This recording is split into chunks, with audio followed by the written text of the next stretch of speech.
People are paying attention to what you're saying now. I spent 3 years, about $20,000 of my own money trying to pass Lynette's Law with my Congressman Bruce Braley. He never called me back.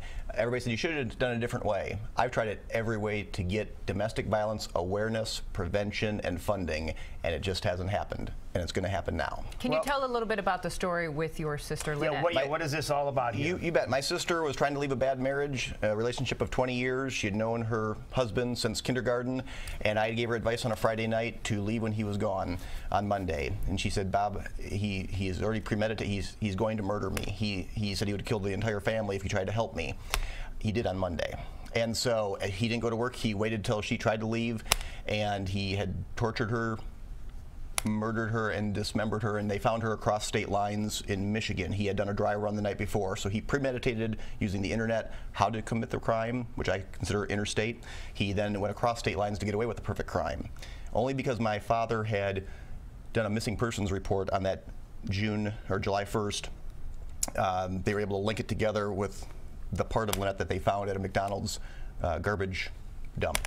So the police who investigated said he will never see the light of day. This is one of the most horrific crime scenes we've ever seen. They shut down garbage collection in the southern state of Michigan, found another key piece of evidence in a landfill.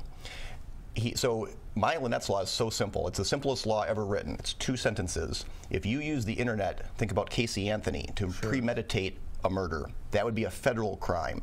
If you then, after you commit a murder or a heinous crime, could be rape, it could be, I mean, there's a whole lot of problems we're having in this society, but if you cross state lines to get away with a perfect crime, as he did, he premeditated, did a dry run the night before, went to the McDonald's manager, what time is your garbage pickup? This was very calculated. Wow.